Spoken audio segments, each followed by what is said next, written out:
ಆತ್ಮೀಯ H16 news ವೀಕ್ಷಕರೇ, ನಾನು ನಿಮ್ಮವ MI ಅಥವಾ ಮಲ್ಲಪ್ಪ ಜೋತವ. BDCC ಬ್ಯಾಂಕ್ ಮತದಾರರಿಗೆ ಇದೊಂದು ಸುವರ್ಣಾವಕಾಶ. ಯಾಕಂತಂದರೆ ರೈತರು ತಮ್ಮ ಬ್ಯಾಂಕ್ ಅದು BDCC ಬ್ಯಾಂಕ್. ಅದಕ್ಕಾಗಿ ಹಲವರು ತಮ್ಮ ಸೇವೆ ಸಲ್ಲಿಸಬೇಕು, ನಿಮ್ಮ ಸಲುವಾಗಿ ಒಳ್ಳೆಯ ಕೆಲಸಗಳು ಮಾಡಬೇಕಂತ 3-4 ಬಣಗಳಾಗಿ ಇಲೆಕ್ಷನ್ಗೆ ಬರ್ತಾ ಇದ್ದಾರೆ. ಭಾಳ ಸಂತೋಷ ಪಡುವಂಥ ವಿಷಯ ಇದು. ಯಾಕಂದ್ರೆ ಪ್ರತಿಯೊಂದೆಲ್ಲ ನಾವು ಮಾಡಲಿಕ್ಕೆ ಆಗೋದಿಲ್ಲ, ಕೆಲವು ಕೆಲಸ ಮಾಡಬೇಕಾಗ್ತದೆ. ಆ ದಿಶೆಯಲ್ಲಿ ರೈತರು ಇವತ್ತು ತಮಗೆ ಯಾವ ಬಣ ಯಾವುದು ಯಾವ ರೀತಿಯಾಗಿ ನಮ್ಗೆ ಹೆಲ್ಪ್ ಆಗ್ಬೋದು, ಮತ್ತು ಶೂನ್ಯ ಸಾಲ ಕೊಡೋದಾಯಿತು, ಮತ್ತೇನೋ ಆಯಿತು, ಅನೇಕ ಕೆಲಸಗಳು ಮಾಡ್ತಾಯಿದೆ. ಈಗ BDCC ಬ್ಯಾಂಕ್ ಆಗಿರ್ಬೋದು, ನಮ್ಮ ಕೃಷಿ ಪತ್ತಿನ ಈ ನಮ್ಮ ಸಂಘಗಳಾಗಿರ್ಬೋದು, ಇದಕ್ಕೆಲ್ಲ ಮೂಲ ನಮ್ಮ BDCC. ಆ ದಿಶೆಯಲ್ಲಿ ಈ ನಮ್ಮ ರೈತರು, ಅದರಲ್ಲೂ ಇದರ ಸದಸ್ಯರು, ಅದರಲ್ಲೂ PKPS ಸದಸ್ಯರು ಬಹಳ ಮಹತ್ವದ ಕೆಲಸ ಮಾಡಬೇಕಾಗಿದೆ. ಇವತ್ತು ಅವ್ರ ಜೊತೆಗೆ ನೇರವಾಗಿ ಇವತ್ತು ನಾವು ಮಾತಾಡಬೇಕಾಗಿದೆ. ಯಾಕಂತಂದ್ರೆ ಭಾಳಷ್ಟು ವಿಷಯಗಳು ಚರ್ಚೆಗೆ ಬರೆದು ಹೋಗ್ತಾ ಇರ್ತಾವೆ. ಭಾಳಷ್ಟು ರೈತರಿಗೆ ಪಾಪ ಅನೇಕ ರೀತಿಯಲ್ಲೇ ವಿಶೇಷವಾಗಿ ರೈತರಿದ್ದಂಥವರು ಅನೇಕ ವಿಷಯಗಳ ಬಗ್ಗೆ ತಿಳುವಳಿಕೆ ಇರುವುದಿಲ್ಲ. ತಮ್ಮ ಹಿರಿಯರು ಏನು ಹೇಳ್ತಾರೆ, ತಮ್ಮ ಊರಿನ ಜನ ಏನು ಹೇಳ್ತಾರೆ, ತಮ್ಮ ಸಮೀಪದವ್ರು ಏನು ಹೇಳ್ತಾರೆ, ತಮ್ಮ ಸಾಲ ಕೊಡಿಸೋ ಮುಂದೆ ಯಾರು ಸಹಾಯ ಮಾಡಿರ್ತಾರೆ ಅವ್ರು ಏನು ಹೇಳ್ತಾರೆ, ಆ ನೆಲೆಗಟ್ಟಿನಲ್ಲಿ ಅವರಿದ್ದಂಥವ್ರು ಮತ್ತೆ ಹಾಕ್ತಿರ್ತಾರೆ. ಇವತ್ತು ಸ್ವಲ್ಪ ನಿಂತು ವಿಚಾರ ಮಾಡುವಂಥ ಈ PKPS ಸದಸ್ಯರಿಗೆ ನಾವು ಕೇಳ್ಕೊಳ್ಳುವಂಥದ್ದು. ಯಾಕಂದರೆ ಈ ಸಂಘ ಮತ್ತು ಸಹಕಾರ ತತ್ವದ ಮೇಲೆ ನಿರ್ಮಾಣ ಆದಂಥ ಈ ಸಂಸ್ಥೆಗಳು ವಿಶೇಷವಾಗಿ ರೈತರ ಸಲುವಾಗಿನ ರೈತರಿಗಾಗಿನ ಇರುತ್ತಿರುವಂಥ ಸಂಸ್ಥೆಗಳು. ಅದಕ್ಕೆ ರೈತರು ತಮ್ಮನ್ನು ತಾವು ಇವತ್ತು ಮೆಲ್ಕ್ ಎಬ್ಬಿಸ್ಕೋಬೇಕಾಗ್ಯದ, ಎದ್ದು ನಿಲ್ಲಬೇಕಾಗ್ಯದ. ಯಾಕೆ ಹಿಂದೆ ಬಾಬಾಗೌಡ್ರು ಅಂತವರು, ಜೊತೆಗೆ ನಮ್ಮ DM ನಂಜುಂಡಸ್ವಾಮಿ ಅಂತವರು ದೊಡ್ಡ ದೊಡ್ಡ ನಾಯಕರಿದ್ದರು. ನಿಜವಾಗಿಯೂ ಅನೇಕ ನಮ್ಮ ಅಪ್ಪನ ಗೌಡ್ರು ಅಂತವರು ವಿಶೇಷವಾದಂಥ ಶ್ರೇಷ್ಠ ನಾಯಕರು ಇದ್ದಾರೆ ನಮ್ಮಲ್ಲಿ. ಈಗ ಇದ್ದವರಲ್ಲಿ ಯಾರಿದ್ದಾರೋ ಅದು ನೀವು ಹುಡುಕಬೇಕಾಗಿದೆ. ಇಷ್ಟ ಅಪ್ಪನ ಗೌಡ್ರು ಅಂತವರು ದೊಡ್ಡ ನಾಯಕರು, ಅಥವಾ ನಾವು ಈಗ ಹೇಳಿದವರು ಅನೇಕ ನಾಯಕರು, ರೈತ ನಾಯಕರು ಬರ್ತಾ ಇದ್ದಾರೆ. ಅವರು ಈ ರೈತರ ಸಲುವಾಗಿ ಹೋರಾಟ ಮಾಡಿದರು. ಆದರೆ ನಮ್ಮ ರೈತರಲ್ಲಿ ಶಿಕ್ಷಣದ ಕೊರತೆಯಿಂದಾಗಿ ತಿಳುವಳಿಕೆ ಸ್ವಲ್ಪ ಕಡಿಮೆ ಏನೋ ಅಂತ ಅನ್ನಿಸ್ತದೆ. ಬುದ್ಧಿವಂತರು ಸಾಕಷ್ಟು ಅದ, ಅನುಭವ ಸಾಕಷ್ಟು ಅದ. ಆದರೆ ಒಂದು ನಂಬಿಕೆ, ಬೋಳೆ ಸ್ವಭಾವ ಅಂತಿಲ್ಲ ನಾವು, ಎಲ್ಲರೂ ನಂಬುವಂಥ ವಿಷಯ. ಇವ್ರು ನಮ್ಗೆ ಒಳ್ಳೇದು ಮಾಡ್ತಾರಪ್ಪ. ಯಾಕಂದರೆ ವಿಶೇಷವಾಗಿ ಹಾಲಿನಂಗೆ ಮನಸ್ಸಿರ್ತದೆ, ಅಂಥವು ಕಲುಷಿತತೆ ರೈತರಲ್ಲಿ ಇರುವುದಿಲ್ಲ. ಹೀಗಾಗಿ ರೈತರು ಹೇಳಿದಿನಲ್ಲ, ನಮ್ಗೆ ಹೋಗಿ ಅವ್ರು ಹೇಳಿದಂಗೆ ಹೋಗ್ತಾ ಇರ್ತಾರೆ. ಅದರಿಂದ ಕೆಲವೊಮ್ಮೆ ರಾಜಕೀಯ ನಾಯಕರಿಗೆ ಒಳ್ಳೇದು ಆಗಿದೆ ಅದೇ ಕಾಲಕ್ಕೆ, ಅದರಿಂದ ಅವ್ರು ಲಾಭನ ಮಾಡ್ಕೊಂಡಿದ್ದಾರೆ. ಇನ್ನು ಕೆಲವೊಬ್ರು ಅದನ್ನು ತಮಗೆ ಹೇಗೆ ಬೇಕು ದುರುಪಯೋಗ ಮಾಡ್ಕೊಂಡಿದ್ದಾರೆ, ಇಲ್ಲ ಅಂತಲ್ಲ. ಅದಕ್ಕೆ ಇವತ್ತು ನಮ್ಮ PKPS ಎಲ್ಲ ಸದಸ್ಯರು ಸ್ವಲ್ಪ ನಿಂತು ವಿಚಾರ ಮಾಡಿ ನಮ್ಮ ಕೆಲಸವನ್ನು ನಮ್ಮ ನಿರ್ದೇಶಕ ನೀವು ಯಾರನ್ನ ಆರಿಸಿ ಕಳಿಸ್ತಾ ಇರ್ತೀರಿ ಅವ್ರು ಮಾಡ್ತಾರಾ ಅನ್ನುವಂಥದ್ದು. ಆದಷ್ಟು ಇಲೆಕ್ಷನ್ ಆಗೋ ಸಾಧ್ಯತೆ ಭಾಳಷ್ಟು ಇದಾವೆ ಸಲ. ಇದು ಒಳ್ಳೆಯ ಬೆಳವಣಿಗೆ. ಇಲೆಕ್ಷನ್ ಅಂತಂದ್ರೆ ನಿಂತು ಒಬ್ಬರು ಸೋತುಕೊಳ್ಳೊಬ್ಬರು ಬೈದು ಟೀಕೆ ಮಾಡೋದು ಅಲ್ಲ. ಇಲೆಕ್ಷನ್ ಅಂದ್ರೆ ನಮಗೆ ಒಳ್ಳೆಯವರು ಯಾರಪ್ಪ, ಒಳ್ಳೆ ಕೆಲಸ ಮಾಡೋರು ಯಾರೋ ಅವ್ರನ್ನ ಹುಡುಕಿ ಆ ನಿರ್ದೇಶಕ ಸ್ಥಾನದಲ್ಲಿ ಕೂಡಿಸೋದು ಇರ್ತದೆ. ಅವರು ರೈತ ಪರವಾದಂತಹ ನಿರ್ಧಾರಗಳನ್ನು, ರೈತರ ಅನುಕೂಲ ಆಗುವಂಥ ನಿರ್ಧಾರ ತಗೋಬೇಕಾಗ್ತದೆ.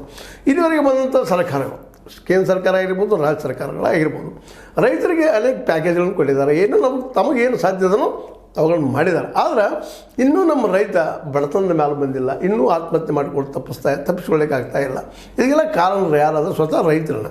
ಯಾಕಂತಂದರೆ ಬಡತನರು ಕಾರಣಕ್ಕಾಗಿ, ಲಾಭದ ಉದ್ಯೋಗದು ಅಗ್ರಿಕಲ್ಚರ್ ಇಲ್ಲದಕ್ಕಾಗಿ, ಅಂದರೆ ಒಕ್ಕಲ್ತನ ಇಲ್ಲದಕ್ಕಾಗಿ ಅನೇಕ ಸಲ ಸಾಲ ತರೋದು ಮಾಡೋದು, ಅದ್ರ ಮೇಲೆ ನಡೆಸ್ಕೊಂಡು ಹೋಗೋದು.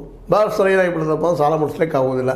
ಆ ಸಂದರ್ಭದಲ್ಲಿ ಏನಪ್ಪ ಅಂದ್ರೆ ಅನಿವಾರ್ಯವಾಗಿ ಆತ್ಮಹತ್ಯೆ ಮಾಡ್ಕೊಳ್ಳೋಂಥ, ಅದರಲ್ಲಿ 3 ಬಡ್ಡಿ 5 ಬಡ್ಡಿ ಹೊರಗೆ ಪಾಪ ತರ್ತಾಯಿದ್ರು. ಅದ್ರ ಲೆಕ್ಕ ಆಗಿದಾಗ ನಮಗೆ ಇವತ್ತು DCC ಬ್ಯಾಂಕಿನ ಮಹತ್ವ ಗೊತ್ತಾಗ್ತದೆ. ಯಾಕಂತಂದ್ರೆ BDCC ಈ ಬ್ಯಾಂಕ್ನಿಂದಾಗಿ ಅನೇಕರು ಇವತ್ತು ರೈತರು ಆತ್ಮಹತ್ಯೆ ಮಾಡ್ಕೊಳ್ಳೋದು ತಪ್ಪಿದ. ಆದರೆ ಸಾಲ ಮಾಡ್ಕೋದೇನು ತಪ್ಪಿಲ್ಲ. ಸಾಲ ಪ್ರತಿ ವರ್ಷ ಸಾಲ ಇದ್ದೇ ಇರ್ತದೆ. ಬೆಳೆ ಸಾಲ ಪ್ರತಿ ವರ್ಷ ತೊಳೋದು ಮಾಡೋದು, ಸಾಲ ಇಲ್ಲದ ಒಕ್ಕಲ್ತನ ಮಾಡೋಕೆ ಏನು ಸಾಧ್ಯ ಅದನ್ನು ಆ ದಿಶೆಯಲ್ಲಿ ನಾವು ನೀವು ವಿಚಾರ ಮಾಡ್ಬೇಕಾಗಿತ್ತು. ಇವತ್ತು ಅದಾಗಬೇಕಾಗಿತ್ತಂದ್ರೆ ನಮ್ಮ ಮಾರ್ಕೆಟ್ ಆಗಬೇಕಾಗಿತ್ತು. ಒಳ್ಳೆಲ್ಲ ಈ ಮಾತನ್ನು ಮಾತಾಡ್ತಾ ಇರ್ತೀನಿ ನಿಮ್ಮೊಂದಿಗೆ. ಯಾಕಂದ್ರೆ ನಿಮಗಂತೂ ಮಾರ್ಕೆಟ್ ಯಾವ ಸರ್ಕಾರ ಮಾಡಿಕೊಡೋದಿಲ್ಲ. ಮಾರ್ಕೆಟ್ ಯಾಕೆ ಮಾಡಿಕೊಡೋದಿಲ್ಲಪ್ಪ ಅಂದರೆ APMC ಮತ್ತೊಂದು ಇರೋದನ್ನು ನಡಕಿನ ಒಂದು ಪಾಪ ಅವರು ವ್ಯಾಪಾರಿಗಳು ತಾವು ಬದುಕಿಸೋಲಾಗಿ ಅದನ್ನು ಕಾಪಾಡ್ಕೊಂಡು ಬರ್ತಾ ಇದ್ದಾರೆ. ಆದರೆ ಇವತ್ತು ರೈತ, ನೀವು ಬುದ್ಧಿವಂತರಾಗಿದ್ದೀರಿ, ಇನ್ನೂ ಸಾಕಷ್ಟು ಇಲ್ಲ ಅಂತಲ್ಲ. ಆದರೆ ಯಾವ ಪ್ರಮಾಣದಲ್ಲಿ ನಿಮಗೆ ಲಾಭ ಬರಬೇಕಾಗಿತ್ತು ಅದು ಬರ್ತಾ ಇಲ್ಲ ಅನ್ನೋದು ಅಷ್ಟೇ ಸತ್ಯದ.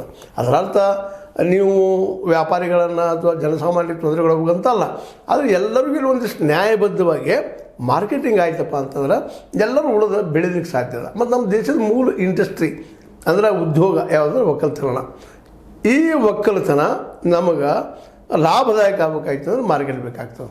ಆ ದಿಶೆಯಲ್ಲಿ ನಮ್ಮ BDCC ಬ್ಯಾಂಕಿಗೆ ಏನು ನೀವು ಸಹಕಾರ ತತ್ವದ ಮೇಲೆ ಏನು ಮತ ಹಾಕ್ತಾ ಇದ್ದೀರಿ PKPS ಅವರು, ಈ ಸಲ ಇನ್ನೊಂದಷ್ಟು ಎಲ್ಲ ಚರ್ಚೆ ಮಾಡಿ ನಿಮ್ಮ ನಾಯಕರ ಜೊತೆಗೆ ಏನಂತಂದ್ರೆ ನಾವು ಮಾರ್ಕೆಟ್ ಹೆಂಗೆ ಮಾಡಿಕೊಡ್ತೀರಿ ಅಂತೇಳಿ. ಯಾಕಂದ್ರೆ ಮಾರ್ಕೆಟ್ ಮಾಡಿಕೊಡೋಕೆ ಸಾಧ್ಯದ ಅವ್ರಿಗೆ, ಇಲ್ಲಂತಲ್ಲ.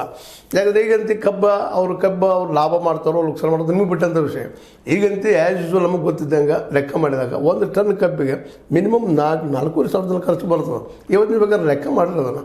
ಆದರೆ ನಮಗೆ ಇವ್ರು ಕೊಡ್ತಾರೆ ಅಷ್ಟ 1 ಟನ್ನಿಗೆ 2,500-3,000 ಮ್ಯಾಕ್ಸಿಮಮ್. ಅದು ನೀವು ಅಡ್ಡಾಡಬೇಕು ಆ ಫ್ಯಾಕ್ಟ್ರಿಗೆ. ಎಷ್ಟು ಸಲ ಅಡ್ಡಾಡ್ಬೇಕಂದ್ರೆ ನಿಮ್ಮ ಚಪ್ಪಲ್ ಹರ್ಕೊಂಡು ಹೋಗೋಷ್ಟು ಅಡ್ಡಾಡಬೇಕಾಗ್ತದೆ. ಅಂದಾಗ ನಿಮ್ಗೆ ಬರುವಂಥದ್ದು ಅನೇಕ ಇನ್ನೂ ಪೇಮೆಂಟು ಮಾಡ್ಯಾರ ರೈತರು.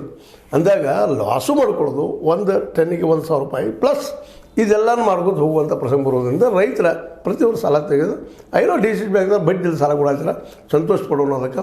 ಆದ್ರೆ ಲಾಭ ಆಗೋದ್ರಿಂದ ಹೆಂಗೆ ಮಾಡ್ಕೊಳ್ಳೋದು? ಕಬ್ಬಿನವ್ರ ಇಂತಿ ಶುಗರ್ ಫ್ಯಾಕ್ಟ್ರಿ ಅದ, ಲಾಭ ಲುಕ್ಸಾನ ಅವ್ರು ಮಾಡ್ತಾರೆ. ಇನ್ನು ಇನ್ನುಳಿದ ಬೆಳೆಯವರಿಗೆ ಅವ್ರಿಗೂ ಮಾರ್ಕೆಟ್ ಆಗಬೇಕಲ್ಲ. ಇವತ್ತು ಜೋಳ ಬೆಳೆಯೋದಾಯ್ತು, ಕಡ್ಲಿ ಬೆಳೆಯೋದಾಯ್ತು, ಮತ್ತಾವ ದ್ವಿದಳ ಆಗಲಿ ಏಕದಳ ಆಗಲಿ ಎಲ್ಲ ಧಾನ್ಯಗಳನ್ನ ಬೆಳೆಯೋರಿಗೆ ಲಾಭ ಆಗೋದು ಹೆಂಗೆ? ಅದಕ್ಕೆ ಇರೋ ಹಾದಿದ್ರೆ ಏನಪ್ಪ ಅಂತಂದ್ರೆ ಪ್ರತಿಯೊಂದು PKPSಗೆ ಒಂದು ಮಾರ್ಕೆಟ್ ಆಗುವಂಗೆ ಗೋಡೌನ್ ಕಟ್ಟಿಸ್ಕೊಡುವಂಥ ಒಂದು ವಿಚಾರಗಳು ನೀವು ಯಾಕೆ ಚರ್ಚೆ ಮಾಡಬಾರ್ದು ಅವ್ರ ಜೊತೆಗೆ, ನೀವೆಲ್ಲ ಬಂದ ನಾಯಕರ ಜೊತೆಗೆ? ಯಾಕಪ್ಪ ಅಂತಂದ್ರೆ ಸಹಕಾರ ತತ್ವದಲ್ಲೇ ಸಾಕಷ್ಟು ದುಡ್ಡು ಬಂದದ. BDCC ಬ್ಯಾಂಕ್ನಲ್ಲೇ ಅಮೌಂಟ್ ಸಾಕಷ್ಟು ಅದ. 35,000 ಕೋಟಿ ರೂಪಾಯಿ ಟರ್ನ್ ಓವರ್ ಆಗ್ತದೆ ಪ್ರತಿ ವರ್ಷ ಅಂತ ಮಾತು ಬರ್ತದೆ. ಈಗ 8,000 ಕೋಟಿ ರೂಪಾಯಿದಲ್ಲಿ ಫಿಕ್ಸ್ ಡಿಪಾಸಿಟ್ ಹೋದಪ್ಪ BDCC ಬ್ಯಾಂಕ್ನಲ್ಲಿ ಅನ್ನುವಂಥ ಮಾತುಗಳಿದ್ದಾವೆ. ಇವುಗಳನ್ನ ಈ ಗೋಡೌನ್ಗೆ ಕಟ್ಟಿಸೋ ಸಲುವಾಗಿ ಬಳಸಬಾರ್ದು. ಯಾಕೆ ಅದರದ್ದು ಸ್ವಲ್ಪ ದುಡ್ಡು ಪ್ರತಿಯೊಂದು PKPSಗೆ ಒಂದು 2-3 ಕೋಟಿ ರೂಪಾಯಿ ಖರ್ಚು ಮಾಡಿ ದೊಡ್ಡ ಗೋಡೌನ್ ಆಗ್ತದೆ. ಬೇಡ 5 ಕೋಟಿ ಅಂತ ಇಟ್ಕೊಳ್ರಿ, ಪ್ರಾಮಾಣಿಕವಾಗಿ ಕಟ್ಟಿಸಿದ್ರೆ ಅಂದರೆ ದೊಡ್ಡ ಗೋಡೌನ್ ಮಾಡಿಸಿ ಅದರಲ್ಲಿ ಜೋಳ ಒಂದು ಕಡೆ ಗೋಧಿ ಇನ್ನುಳಿದ ಸಂಗ್ರಹ ಮಾಡಿ ವ್ಯಾಪಾರಿಗಳು ಬಂದು ತೊಗೊಂಡು ಹೋಗುವಂಥ ವ್ಯವಸ್ಥೆ ನೀವು ಮಾಡಲಿಕ್ಕೆ ಸಾಧ್ಯದಲ್ಲ. ಸರ್ಕಾರ ತತ್ವದಲ್ಲಿ ಯಾಕೆ ಮಾಡಬಾರ್ದು? ಎಲ್ಲನೂ ಸರ್ಕಾರ ಮಾಡಲಿ ಅಂದರೆ ಸರ್ಕಾರ ತನಗೆ ಹೆಂಗೆ ಬರ್ತದೆ ಮಾಡ್ಕೊಂಡು ಹೋಗಿಬಿಡ್ತದೆ. ಮತ್ತು ಅದರಾಗೂ ಇತ್ತೀಚೆಗಂತ ನಿಮಗೂ ನಮಗೆ ಗೊತ್ತಿದ್ದಂಗೆ ಯಾರು ದುಡ್ಡದಲ್ಲ ಅವರಷ್ಟೇ ಎಲೆಕ್ಷನ್ ಮಾಡೋ ಪರಿಸ್ಥಿತಿ ಇವತ್ತು. ದುಡ್ಡಿದ್ದವರು ತಪ್ಪಾಪ ನಮಗೆ ದುಡ್ಡು ಹಾಕಿರ್ತಾರೆ, ಲಾಭ ಮಾಡ್ಕೊಳ್ಸೋರು ಅವರು ಪ್ರಯತ್ನ ಮಾಡ್ತಾರೆ, ಅವರು ತಪ್ಪಲ್ಲ. ಅದಕ್ಕಾಗಿ ನಾವು ರೈತರು ಇವತ್ತು ಎಚ್ಚರಗೊಳ್ಬೇಕಾಗಿದೆ. ಇಲ್ಲಪ್ಪ ನಮಗೆ ಇಲ್ಲಿ ಗೋಡೌನ್ ಆಗಬೇಕು, ನಮ್ಮದು ಮಾರ್ಕೆಟ್ ಇಲ್ಲೇ ಆಗಬೇಕು. ಹೌದು, ನಮ್ಮಲ್ಲಿ ಬಂದು ಒಯ್ಲಿಲ್ಲ ಅವರು ವ್ಯಾಪಾರಿಗಳು, ಮತ್ತು ರೋಡು ಆಗಿದಾವೆ ಎಲ್ಲ ಈಗ ರೈತರು ಹೋಯ್ತಾರಿಲ್ಲ ಹಂಗೆ. ಅದು ಮತ್ತು ಒಂದು ಯಾವುದೋ ಗ್ರಾಮ ಪಂಚಾಯತಿಗೆ ರೋಡುಗಳು ತೆಗೆದಿದ್ದ ಪ್ರತಿಯೊಂದು ಗ್ರಾಮ ಪಂಚಾಯತಿ ರೋಡುಗಳಿದ್ದಾವೆ.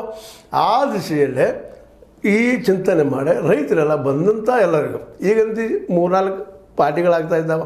ಅದು ಮೋಸ್ಟ್ಲಿ ಕಾಂಪ್ರಮೈಸು ಆಗ್ತಾವೆ, ಗೊತ್ತಿಲ್ಲ ಏನೇನು ಆಗ್ತದೆ ಏನು ಗೊತ್ತಿಲ್ಲ. ಬಟ್ ಇಲೆಕ್ಷನ್ ಮಾತ್ರ ಆಗೋದು ಗ್ಯಾರಂಟಿ ಆಗ್ಯಲ್ಲ.